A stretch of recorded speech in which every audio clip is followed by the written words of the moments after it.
हैं प्राइम 25 पर।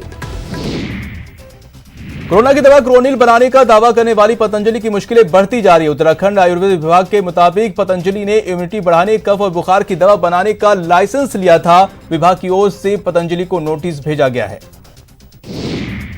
इससे पहले राजस्थान सरकार ने बाबा रामदेव की कोरोना की दवा क्रोनिल खोजने के दावे को फ्रॉड बताया। स्वास्थ्य मंत्री रघु शर्मा ने कहा कि रामदेव को आईसीएमआर और राजस्थान सरकार से किसी भी कोरोना की आयुर्वेद दवा की ट्रायल के लिए परमिशन लेनी चाहिए थी, मगर बिना परमिशन के और बिना किसी मापदंड के ट्रायल का दावा किया गया है, वो गलत है।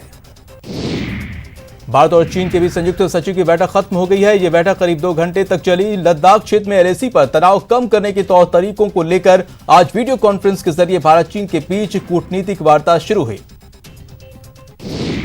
भारत की जमीन पर चीन ने कोई कब्जा नहीं किया है, इसकी पुष्टि सैटेलाइट तस्वीर से हुई। सूत्रों के मुताबिक जो सैटेलाइट की तस्वीरें मिली हैं वो 6 मई से लेकर 18 जून तक के बीच की है। हर तस्वीर में चीन की साजिश का पर्दाफाश होता दिख रहा है।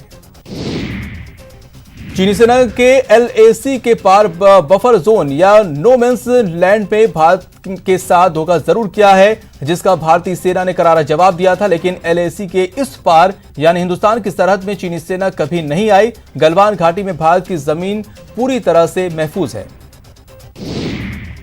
रूस में 75वीं विक्ट्री डे परेड हुई है, जिसमें रक्षा मंत्री राजनाथ सिंह भी मौजूद रहे। रूस हर साल जर्मनी के नाजियों से union of Soviet socialist republics की जीत की याद में विक्ट्री डे मनाता है।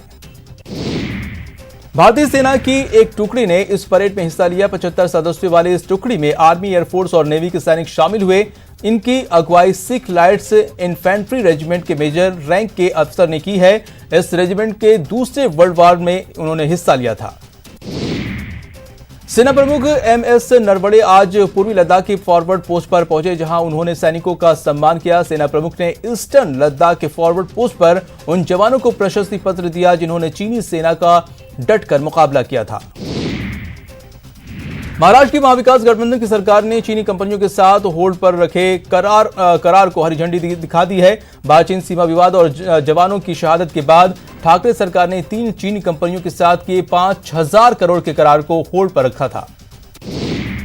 आईसीएमआर ने सभी राज्यों को एंटीजन टेस्ट करने की इजाजत दे दी है। इसके साथ ही सभी हॉस्पिटल्स, ऑफिस और पब्लिक सेक्टर यूनिट को रैपिड एंटीजन टेस्ट कराने का सलाह भी दी है। आईसीएमआर के मुताबिक एंटीजन टेस्ट किट के जरिए ऑन द स्पॉट जांच कराई जा सकती है और 30 मिनट में रिजल्ट आ जाता है। एक किट की कीमत 450 रुपए है। अगर कोरोना संदिग्ध के लोगों का एंटीजन टेस्ट निगेटिव आता है तो उनका आरटी-पीसीआर टेस्ट किया जाएगा। आज केंद्रीय कैबिनेट की बैठक हुई, जिसमें कई अहम फैसले लिए गए, जिसके बाद अब सरकारी बैंकों को आईबीआर के दायरे में लाया जाएगा, जिसके लिए कैबिनेट ने अध्यादेश लाने का फैसला लिया है। केंद्रीय मंत्री प्रकाश जावड़ेकर के मुताबिक मुद्रा लोन के तहत दिए जाने वाले शिशु लोन की ब्याज दरों में 2% की छूट दी जाएगी। राजस्थान में कोरोना पॉजिटिव मरीजों की संख्या बढ़कर 15,809 हो गई है, जबकि 11,969 लोगों को डिस्चार्ज किया गया है और 372 मरीजों की मौत हो गई है। कोटा में आज कोरोना के 10 नए केस सामने आए हैं। इसके साथ ही जिले में कुल कोरोना केस 576 हो गए हैं। सीएम गहलोत ने आज गृह रक्षा निदेशालय के नए भवन का शिलान्यास किया। वहीं उन्होंने एसीपी जयपुर शहर की चौकियों के नए भवन का लोकार्पण किया। उन्होंने वीडियो कॉन्फ्रेंस के जरिए प्रदेश को ये सौगात दी है। जयपुर को यूडीएच मंत्री शारदी धारीवाल ने साइक्लिफ्ट मशीनों की सौगात दी है। ये मशीनें नगर निगम के संसाधनों में शामिल होगी। बीजेपी की संभाग स्तरीय वर्चुअल रैली 27 जून को आयोजित होगी। इस रैली को सफल बनाने के लिए नेता प्रतिपक्ष गुलाबचंद कटारिया ने उदयपुर संभाग का दौरा शुरू किया है। बीजेपी के वरिष्ठ नेता कालूलाल गुर्जर पर अश्लील मैसेज भेजने के आरोप में बीजेपी किसान मोर्चा ने केस दर्ज कराया है। कालूलाल गुर्जर के मोबाइल से कई व्हाट्सएप ग्रुप में भेजे गए थे अश्लील मैसेज। कोटा में पेट्रोल डीजल के बढ़ते दामों को लेकर कांग्रेस ने अनूठा विरोध प्रदर्शन किया। कांग्रेस कार्यकर्ताओं ने तांगे में बैठकर और रिक्शों में बाइक्स को रखकर साइकिल रैली निकाली। करौली में आज सवेरे एक युवक ने एमएलए भरोसीलाल जाटव को जान से मारने की कोशिश की। जनसुनवाई के दौरान युवक ने भरोसीलाल जाटव पर फायरिंग की। पुलिस ने युवक को गिरफ्तार कर लिया है।